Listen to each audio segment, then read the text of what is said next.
5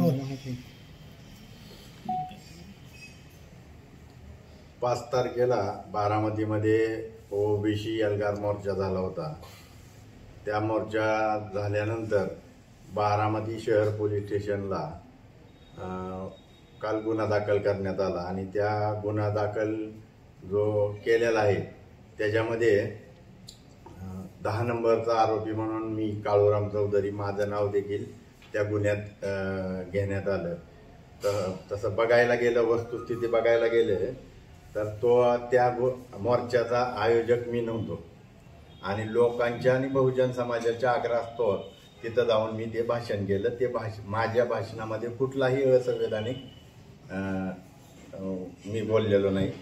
दुसरी गोष्ट, ज्या प्रकारे शिवराळ भाषेत शिवीगाळ करत जरांगे गेल्या 2 वर्षात या महाराष्ट्रात सामाजिक भाईचारा ज्यांनी बिघडवला त्यांच्यावरती गुन्हा दाखल करायचं सोडून माझ्यावरती या ओबीसी बांधवांबरोबर जो गुन्हा दाखल केलेला आहे हा गुन्हा इथले जे या जिल्ह्याचे जे पालकमंत्री त्यांच्या सांगण्यावरून केलेला आहे।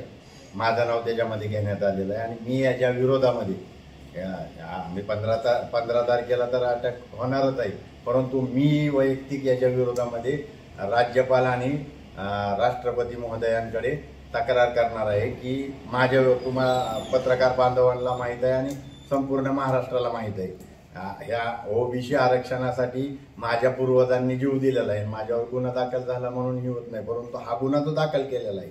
हा गुन्हा माझ्यावरती आकसाने गुन्हा दाखल केलेला आहे आणि हे गुन्हा दाखल करायला लावणारे पालकमंत्री श्री अजित पवार आहेत आणि मी अजित पवारांच्या विरोधामध्ये त्यांची आमदारकी, त्यांनी जे पद आणि गोपनीयतेची शपथ घेतलेली त्या पद आणि गोपनीयतेच्या शपथेचा भंग केला म्हणून त्यांची आमदारकी आणि त्यांचं मंत्रिपद रद्द करा म्हणून मी राज्यपाल आणि राष्ट्रपतींकडे त्यांची तक्रार करणार आहे। जर राज्यपालांनी त्याची दखल घेतली नाही तर मी माझी जो दावा आहे तो मी कोर्टात जाणार आहे।